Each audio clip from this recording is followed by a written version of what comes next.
Welcome વિદ્યાર્થી મિત્રો, આગળ આપણે 1 થી 15 સ્વાધ્યાયન દાખલા જોઈએ. હવે 16મો સ્વાધ્યાયન દાખલો જોઈએ આપણે, ચેપ્ટર નંબર 9. તો બધા રકમ વાંચીએ આપણે. સ્વાધ્યાયનો દાખલા નંબર 16. ટેબલની સપાટી ઉપર જડી દીધેલી એક નાની પિનને 50 સેન્ટીમીટર ઊંચાઈથી જોવામાં આવે છે. આ જ બિંદુથી ટેબલની સપાટીને સમાંતર રાખેલ 15 સેન્ટીમીટર જાડાઈના એક કાચના સ્લેબમાંથી તેને જોતાં પિન કેટલી ઊંચી આવશે એ આપણે કહેવાનું છે. અને કાચનો વક્રીભવનાંક છે 1.5 અને ઉપર મેળવેલ જવાબ સ્લેબના સ્થાન ઉપર આધાર રાખે કે નહીં એ આપણે કહેવાનું છે. ઓકે, તો તમને શું કીધું કે અહીં અવલોકનકાર છે, ઉપર અહીં એક ટેબલ છે, ટેબલ ઉપર એક આવી રીતે પિન છે. આ તમારું ટેબલ. અવલોકનકાર આ પિનને જુએ છે. આ જે અંતર આપેલું છે તમને એ 50 સેન્ટીમીટરનું અંતર છે. તમને કીધું કે એક આવી રીતે એક સ્લેબ છે જે 15 સેન્ટીમીટરનો છે. એ ટેબલને સમાંતર આવી રીતે રાખ્યો છે, આવી રીતે. તો આ પિન છે એ કેટલી ઉપર આવશે એ આપણે કહેવાનું છે, કારણ કે વક્રીભવનને કારણે એ ઉપર આવશે, તો એ આપણે કહેવાનું છે. તો આપણે આરામથી જે આપણે સાચી ઊંડાઈ અને આભાસી ઊંડાઈ ભણ્યા એના ઉપરથી આપણે જવાબ મેળવશું. તો વિદ્યાર્થી મિત્રો, સરળતા ખાતર આ સ્લેબને આપણે આ પિન ઉપર રાખી દઈએ. આ તમારી પિન છે, આ પિન ઉપર સ્લેબને આપણે રાખી દઈએ. હવે આની જે વાસ્તવિક ઊંડાઈ છે, ઉપરથી જોઈએ તો ઊંડાઈ ગયો એ 15 સેન્ટીમીટર છે. હવે ખબર છે આપણે કે વક્રીભવનને કારણે આ પિન તમારી ઉપર આવતી દેખાશે, એટલે તમારે જે મેળવવાનું થાય એ આ આભાસી ઊંડાઈ મેળવવાનું થાય.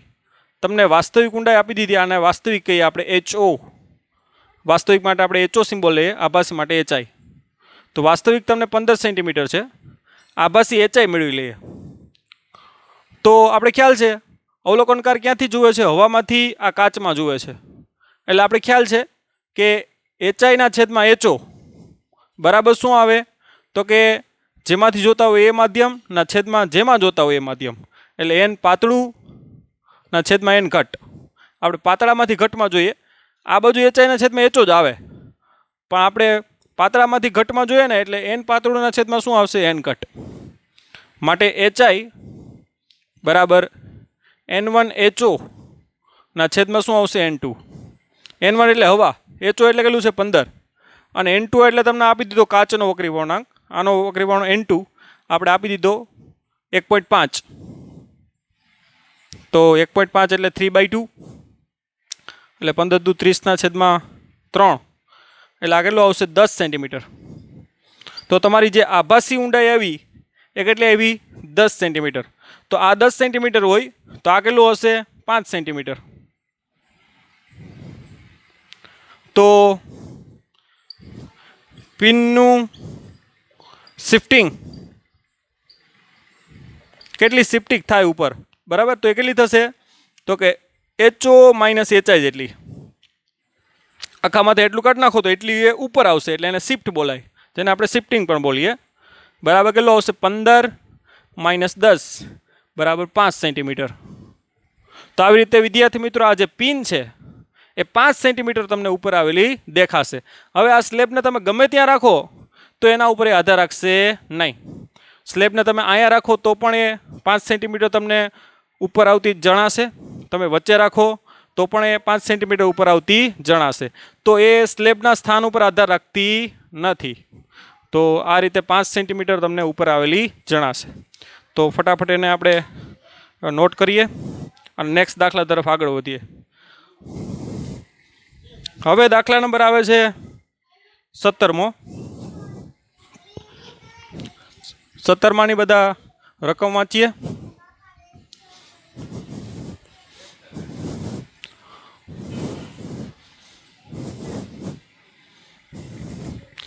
સત્તરવામાં તમને કીધું કે આકૃતિ 9.32 માં કાચના ફાઇબરમાંથી બનાવેલ, આપણે નીચે જ આકૃતિ આપેલી છે, ફાઇબરમાંથી બનાવેલ 1.68 વક્રીપૂર્ણાંક ધરાવતી પ્રકાશ નળીનો આડછેદ દર્શાવ્યો છે. બહારની બાજુએ 1.44 વક્રપૂર્ણાંક ધરાવતું દ્રવ્યનું આવરણ લગાવ્યું છે. આકૃતિમાં દર્શાવ્યા મુજબ આપાત કિરણનું પૂર્ણ આંતરિક પરાવર્તન થઈ શકે તે માટે જરૂરી આપાત કિરણનો નળીની અક્ષ સાથે બનાવેલો ખૂણોની રેન્જ આપણે કહેવાની છે. આપણે આકૃતિ દોરીએ અને રકમને સમજીએ. તમે આવી રીતે એક આકૃતિ આપી દીધી, ઓપ્ટિકલ ફાઇબર આપ્યો આપણે, અને એના ઉપર આવી રીતે એક આવરણ લગાડી દીધું. અહીં ધ્યાન આપજો.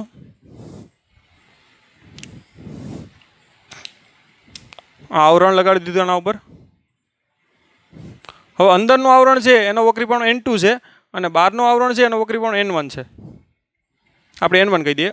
N2 આપી દીધું તમને 1.68, N1 આપી દીધું તમને 1.44. ઓકે.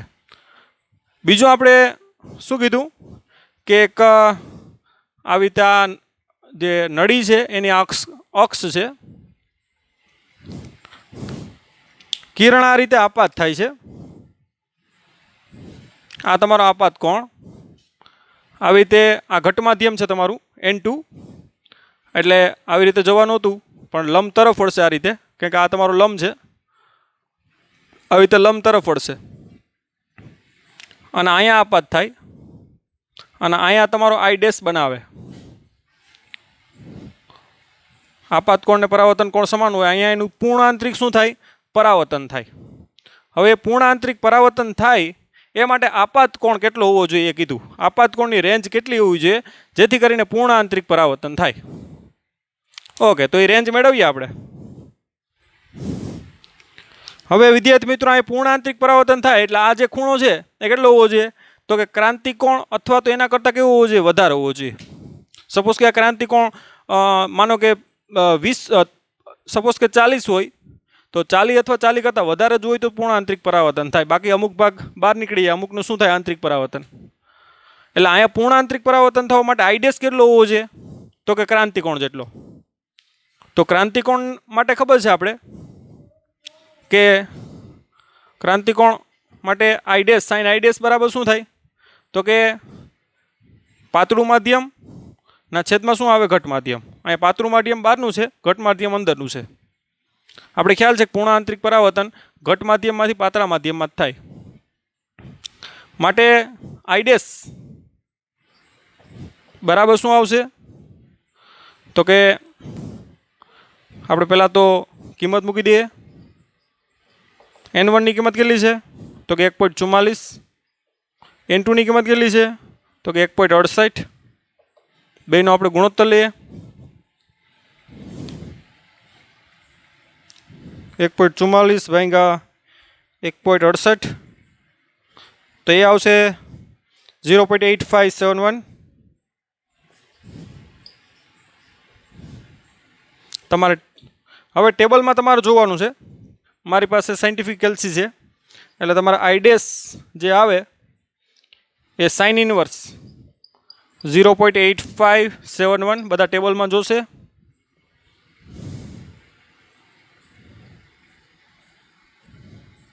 તો એ ખૂણો આવશે 58.99, એટલે એપ્રોક્સિમેટલી 59નો ખૂણો આવશે. તો તમારો I' ઓછામાં ઓછો કેટલો હોવો જોઈએ, 59નો હોવો જોઈએ. એના કરતાં વધારે હોય તો ચાલશે, પણ ઓછામાં ઓછો કેટલો હોવો જોઈએ, તો કે 59નો હોવો જોઈએ. 59 કરતાં જો વધારે હોય તો ચાલશે, પણ 59 કરતાં ઓછો હોય તો નહીં ચાલે. તો આ 59 હોવો જોઈએ. તો આ કેટલો હોવો જોઈએ, તો આકૃતિ ઉપરથી કહી શકાય કે આ 90 છે, આ તમારો 59 છે. તો આ કેટલો હોવો જોઈએ, તો કે 180 માંથી આપણે કેટલા બાદ કરી દેવાના, માઇનસ 180 માંથી આપણે 90 પ્લસ 59 માઇનસ 180 એટલે આ ખૂણો છે 31નો થશે. એટલે તમારો જે વક્રીભૂત કોણ હોવો જોઈએ એ કેટલો હોવો જોઈએ? 31નો હોવો જોઈએ. બરાબર. મેક્સિમમ કેટલો હોવો જોઈએ? 31નો. તો આપાત કોણ કેટલો હોવો જોઈએ એ આપણે મેળવી લઈએ. તમને R 31નો મળી ગયો તો I મળી જશે. હવે માટે આ કોઈ નામ આપી દો અહીંયા P બિંદુ. તો P બિંદુ આગળ સ્નેલના નિયમ અનુસાર શું થશે બોલો જોઈએ? તો કે 12 N1 શું છે? હવા. N1 sin I બરાબર N2 12 હવા છે એટલે N એર કહી દો, કેમ કે મેં આને N1 કીધું છે. તો N air sin I is equal to N2 sin R. એટલે એક છે આ sin I બરાબર N2 આપણે કેટલું છે? તો કે 1.68 sin R. R કેટલું છે? 31નો. માટે sin I બરાબર 1.68 ગુણ્યા sin 31. તમે ટેબલમાં જુઓ.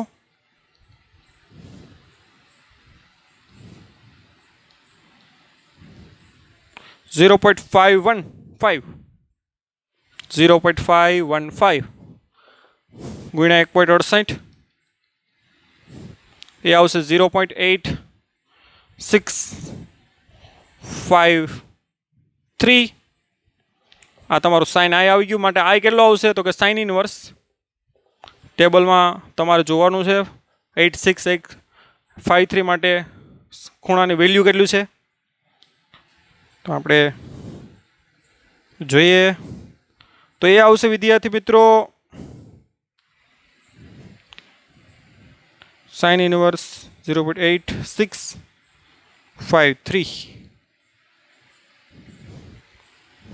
એપ્રોક્સિમેટલી 60 કે 59.91 આવે છે. એટલે એપ્રોક્સિમેટલી કેટલું થાય? 60. તો આઈ છે એ મહત્તમ કેટલો હોવો જોઈએ? આ મેક્સિમમ આવશે. કે આર તમારો મેક્સિમમ આટલો હોવો જોઈએ. આ જે છે એ તમારો આર મેક્સિમમ છે અને આર મેક્સિમમ પણ તમે સિમ્બોલ આપી શકો. તો તમારો આઈ મેક્સિમમ કેટલો હોવો જોઈએ? 60 હોવો જોઈએ. 60 કરતાં જો વધારે થશે તો આ વધી જાય ને એ વધી જાય તો આ ઘટી જાય. ખ્યાલ આવ્યો તમને? જો આ 61 થાય તો આ કેટલો થાય? સપોઝ કે 30 થાય અને આ 30 થાય તો આ 60 થઈ જાય. સોરી, આ કેટલો થાય? 61 થાય તો આ કેટલો થાય? એક ઘટી જાય 30 થઈ જાય. અને આ 30 થઈ જાય તો આ કેટલો થઈ જાય? 58 થઈ જાય. તો ક્રાંતિકોણ કરતાં ઓછો થઈ જાય તો પૂર્ણાંતિક પરાવર્તન થશે નહીં. એટલે આપાત કોણ મહત્તમ આ જે મળ્યો તમને, કેમ કે એ વધશે તો આ વધશે અને આ વધશે તો આ ઘટશે. ખ્યાલ આવ્યો તમને? એટલે તમારો ખૂણો જે છે આપાત કોણ એ 0 થી લઈ અને કેની વચ્ચે હોવો જોઈએ? 60 ની વચ્ચે હોવો જોઈએ. જો 60 કરતાં વધી જશે આ, કે આ વધે તો આ એ વધે અને આ વધે તો આ ઘટે, કેમ કે ત્રણેયનો ખૂણો સરવાળો કેટલો થાય? 180. એટલે તમારી જે આપાત કોણની જે રેન્જ આવે એ કેટલી આવશે? તો કે 0 થી લઈ અને 60 ની વચ્ચે આવશે. તો આ રીતે આપાત કોણની રેન્જ તમે મેળવી શકો. ઓકે, હવે આપણે આગળ વધીએ. તમને એક બીજું પણ પ્રશ્ન પૂછ્યો. જો પાઇપને બહારની બાજુએ આવરણ ના કરવામાં આવે તો તમારા જવાબમાં શું ફેર પડે? સપોઝ કે આ આવરણ જ કહેવાય આને. જો આવરણ ના કરો તો બહાર હવા આવી જાય. તો અહીંયા કોનો વક્રીભાણ આવે? હવાનો. તો 1.44 બદલે 1 આવશે. એટલે આ તમારો ખૂણો બદલાઈ જાય એટલે બધા ડેટા તમારે બદલાશે અને એ તમારે મેળવવાનું છે કે એના માટે આપાત કોણ કેટલો આવે. અને આવરણ ન કરો વિદ્યાર્થી મિત્રો તો સપોઝ કે આ અંદરનું જે મેઇન આવરણ છે એ સપોઝ કે ક્રેક થઈ જાય તો અહીંથી તમારી માહિતી લીક થવાના પણ પ્રશ્નો રહે. એટલે આવરણ આપણું કરવું જરૂરી છે. અને આવરણ ના કરો તો આ ઘટી જાય. આ ઘટી જાય એટલે શું ઘટી જાય? તો કે સાઇનનું મૂલ્ય ઘટી જાય, એટલે ખૂણાનું મૂલ્ય. તો તમને પૂર્ણાંતિક પરાવર્તન ઓછા ખૂણે મળે. પરાવર્તન તો મળશે જ તમને, 60 કરતાં ઓછાના ખૂણે મળશે, પણ તમારી માહિતી લીક થવાનો પ્રશ્ન રહેશે. એટલે એના માટે તમારે કન્ડિશન મેળવવાની છે. એના માટે 0 less than I less than કેટલું આવે એ તમારે હોમવર્કમાં કરવાનું છે. હવે આપણે નેક્સ્ટ દાખલા તરફ આગળ વધીએ. ફટાફટ આને નોટ કરો.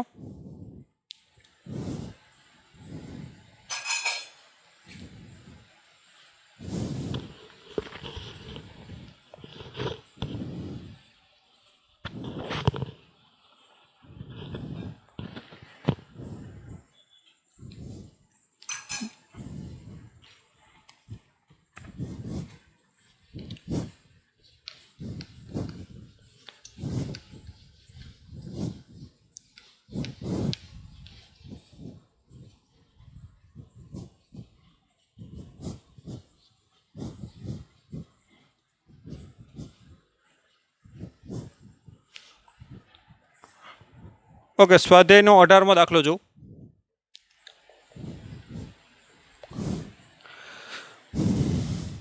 ઓકે, તમને અલગ અલગ ડિસ્ક્રિપ્ટિવ ટાઈપનો ક્વેશ્ચન છે.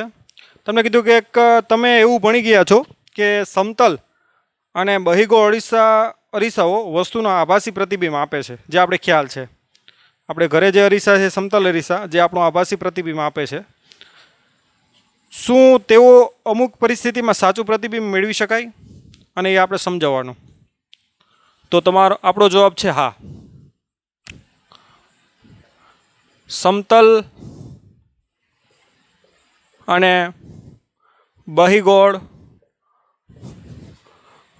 અરીસા દ્વારા વાસ્તવિક, સાચું એટલે કે વાસ્તવિક, જેને પડદા ઉપર ઝીલી શકાય એવું પ્રતિબિંબ મેળવી શકાય. ઓકે, હવે એનું આપણે કારણ કહેવાનું છે. શા માટે? તો આપણે મેળવીએ. માનો કે આ કોઈ સમતલ અરીસો છે, સમતલ અરીસો છે, અને માનો કે આવી રીતે કોઈ કિરણો આ રીતે આવે છે, અથવા તો કિરણો આ રીતે આવે છે, કોઈ બિંદુ આગળ આવી રીતે ભેગા થાય છે.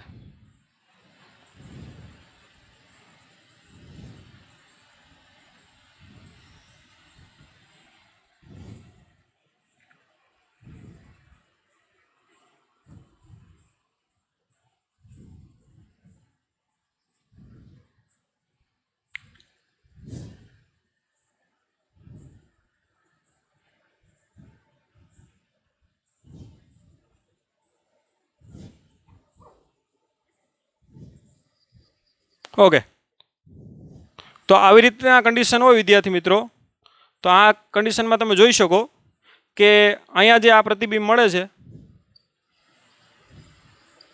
એને આપણે પડદો ઉપર ઝીલી શકાય.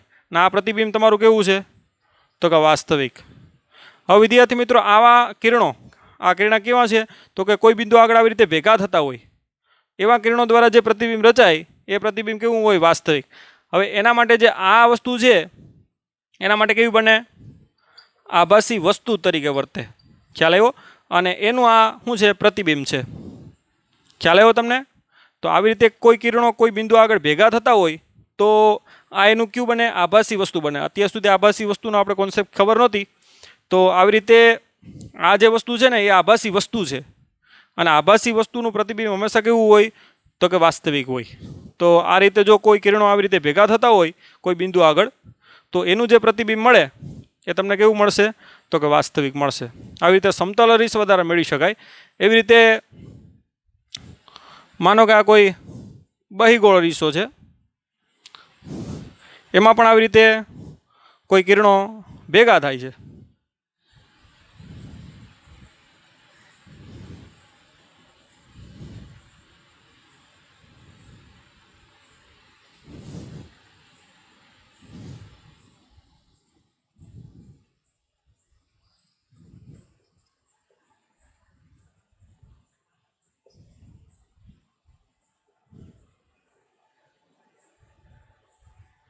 તો આ થઈ ગઈ એની આભાસી વસ્તુ.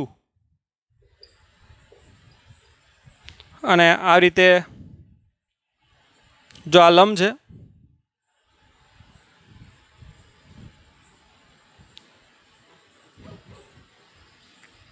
આ થઈ ગયું એનું પ્રતિબિંબ. આ પ્રતિબિંબ કેવું છે? વાસ્તવિક. અને આ મેળવવું હોય તો કઈ રીતે મળે? તો કે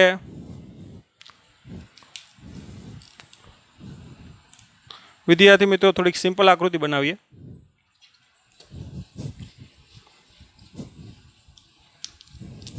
જો કે તમે ગમે ત્યાં લઈ શકો, પણ આપણે મુખ્ય અક્ષ પર બનાવીએ. માનો કે કોઈ આવી રીતે કિરણ આવે છે અને આ કોઈ કિરણ આવી રીતે આવે છે.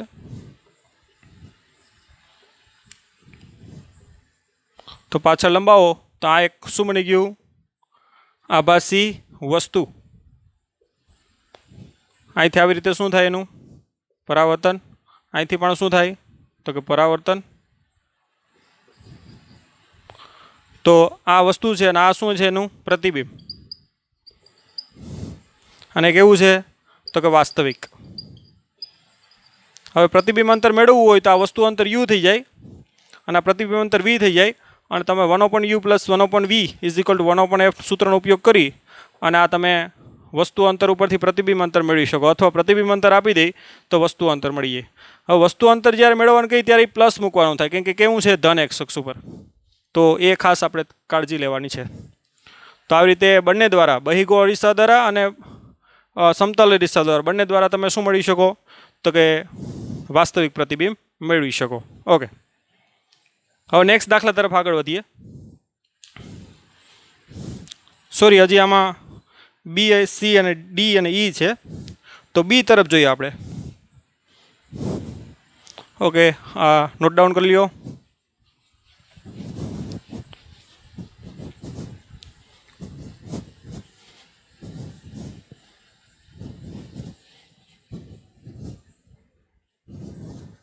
ઓકે, બીમાં શું કીધું તમને કે આપણે હંમેશા કહીએ છીએ કે આભાસી પ્રતિબિંબને પડદા ઉપર ઝીલી શકાતું નથી. ઓકે, કેમ કે આભાસી પ્રતિબિંબ હંમેશા આપણે કહીએ છીએ કે કેમાં રચાય તો કે અરીસામાં અથવા તો લેન્સમાં જ રચાય. તો આપણે જ્યારે આભાસી પ્રતિબિંબને જોઈએ છીએ ત્યારે સ્વાભાવિક છે કે આપણે તેને આપણા આંખના રેટિના પર ઝીલીએ છીએ. તો આ કોઈ વિરોધાભાસ છે કે શું એ આપણે સ્પેસિફાઈ કરવાનું છે. તો આભાસી પ્રતિબિંબ આપણા રેટિનાના પડદા ઉપર તો રચાય જ છે. આપણે કહીએ છીએ કે આભાસી પ્રતિબિંબ પડદા ઉપર ઝીલી શકાતું નથી, પણ આપણા આંખના પડદા ઉપર તો એને ઝીલીએ છે. તો આવું કેમ? ઓકે, તો એક આભાસી પ્રતિબિંબ લઈ લઈએ પહેલાં આપણે, પછી એનું આપણે રીઝન જોઈએ. માનો કે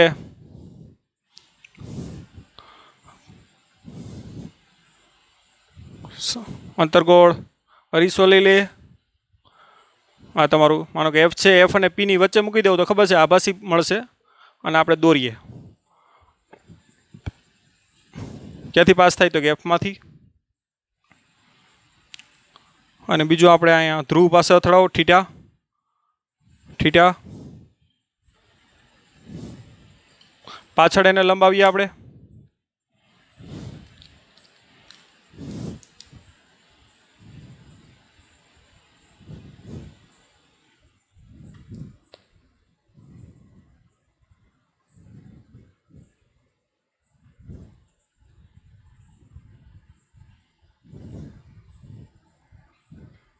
ઓકે, માનો કે આ કોઈ પેન છે આ રીતે, તો આવડી પેન તમને અહીંયા દેખાશે.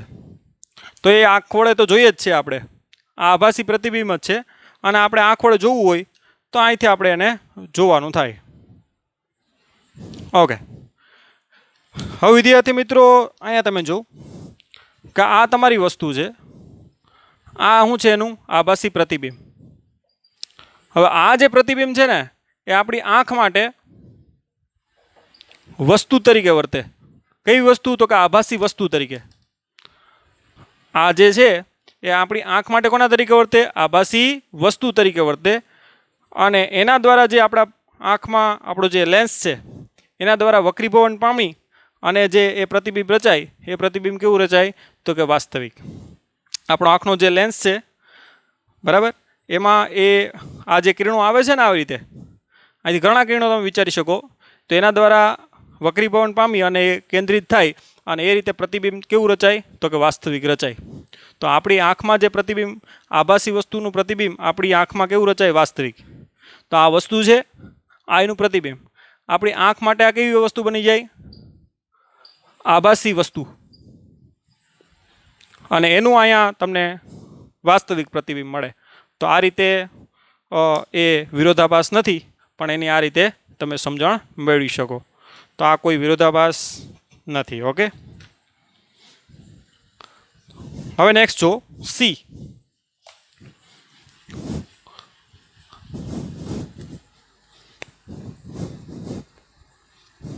સીમાં તમને શું કીધું કે પાણીની અંદર એક વ્યક્તિ તળાવના કિનારા ઉપર ઊભા રહેલા એક માછીમારને તાંસી નજરે જુએ છે.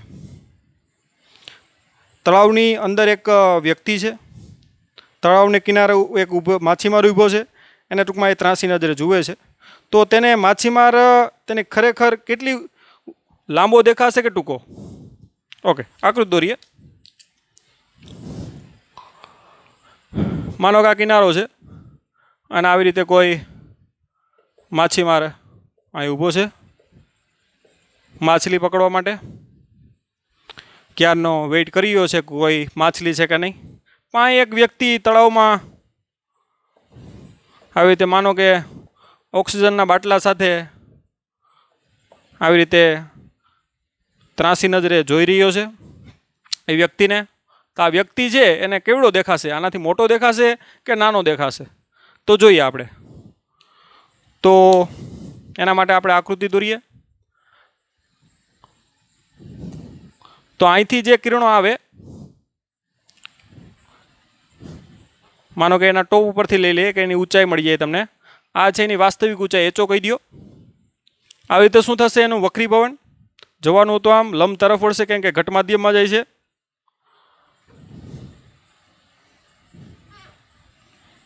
ઓકે, હવે વિદ્યાર્થી મિત્રો, આ જે વ્યક્તિ છે તળાવમાં, એ તો સીધી દ્રષ્ટિ રેખામાં જ જોશે.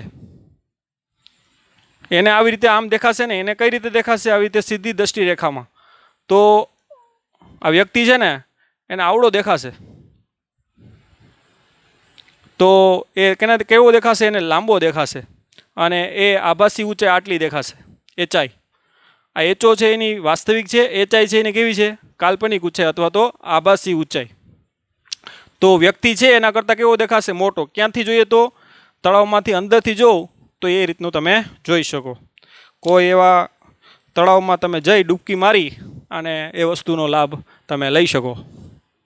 અને જો તમારે એચાઈ મેળવવું હોય તો આ રીતે મેળવી શકો. એચાઈના છેદમાં એચઓ આપણે ખ્યાલ છે. બરાબર શું આવશે? આ N2 માધ્યમ છે, આ N1. હવે ક્યાંથી જોઉં છો તમે? ઘટ માધ્યમમાંથી. તો ઉપર આવશે કે N ઘટ. કે તમે ઘટમાંથી જોવો એટલે N ઘટના છેદમાં N શું આવશે? પાતળું. તમે જેમાંથી જોતા હોય એ ઉપર આવે, બીજું ક્યાં આવે? નીચે. ને આ બાજુ તો એચઆઈ પણ શું આવે? એચઓ જ આવશે. તો આ રીતે એ એચઆઈ તમને મળી પણ જાય જો તમને N2 N1 અને એચઓ આપી દઈ તો. ઓકે, હવે નેક્સ્ટ.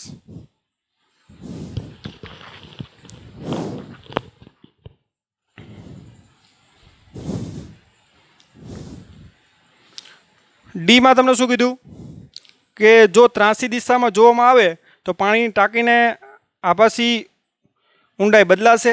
ખબર છે? હા, આપણે થિયરી ઓલરેડી ભણી ગયા. જો હા તો આભાસી ઊંડાઈ વધારે હશે કે ઓછી? તો આપણે ખબર છે એ ઓછી હોય. તો એ આપણે ટોપિક ભણી ગયા છે, પણ દાખલામાં એવો હોય તો તમને પાછું કહી દઉં.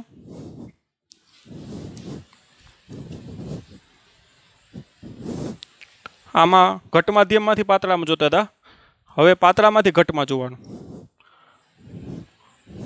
માનો કે કોઈ પાત્ર છે આવી રીતે,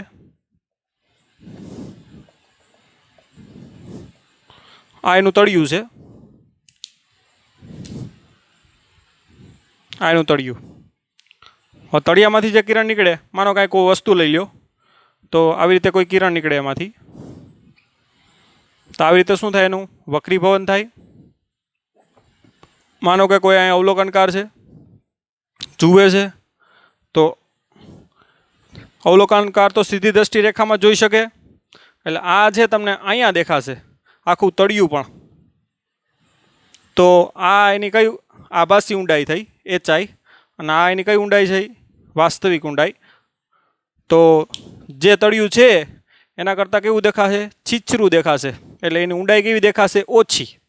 અને એ આપણે ખ્યાલ છે મેળવવી હોય તો આ રીતે મેળવી પણ શકીએ. HI ના છેદમાં HO બરાબર N1 જે ઉપર માધ્યમ હોય છેદમાં શું આવે, જેમાંથી જોઈએ ઉપર આવે, આ બાજુ સેમ.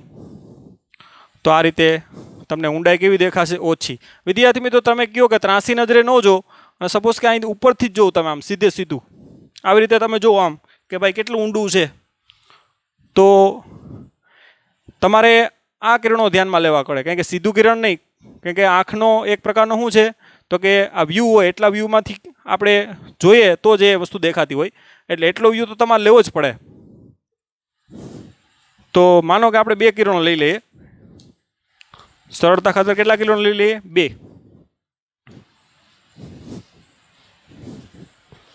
આ વસ્તુને તમારે જોવાની છે. તમે દાખલા કે સીધે સીધું જોવું છે આ તળિયું, તો આપણે 2 કિરણો લઈ લઈએ. અહીંથી શું થાય એનું વક્રીભવન? લંબથી કેવું જાય? દૂર જાય. શા માટે? કે હવે પાતળામાંથી ઘટમાંથી કેમાં જાય? પાતળામાં. અહીંથી પણ આ લંબથી દૂર, એટલે અવલોકનકાર તો સીધી રેખામાં જોઈ શકે, તો પણ તમને આવી રીતે આટલું શિફ્ટ આવશે. તો તમે ગમે એમ જો અહીં સાઈડમાંથી ત્રાસું જોવું કે સીધે સીધું જોવું, તમારે એ આભાસી ઊંડાઈ છે એ કેવી આવશે? ઓછી જ આવશે, જે આ રીતે જ મળશે. તો એ ક્યાંથી જોવો એના ઉપર એ આધાર રાખશે નહીં.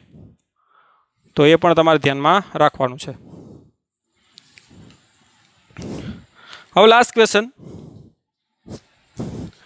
કે સાદા કાચ કરતાં હીરાનો વક્રીભવન ઘણો મોટો છે. આપણે ખ્યાલ છે સાદા કાચનો 1.5 હોય, હીરાનો 2.42 હોય. આ હકીકતને હીરા ઘસુને કઈ રીતે ઉપયોગ થાય? હીરા જે ઘસતા હોય, તો હીરા જે ઘસતા હોય ને બનાવતા હોય એનો એક એમ શું હોય કે હીરો વધારે વધારે ચળકાટ મારે, એ ઝળહળતો રહે. તો એના માટે ખબર છે આપણે કે પ્રકાશ એક વખત દાખલ થઈ જાય પછી એનું વારંવાર અંદર શું થવું જોઈએ? તો કે પૂર્ણ આંતરિક પરાવર્તન થવું જોઈએ.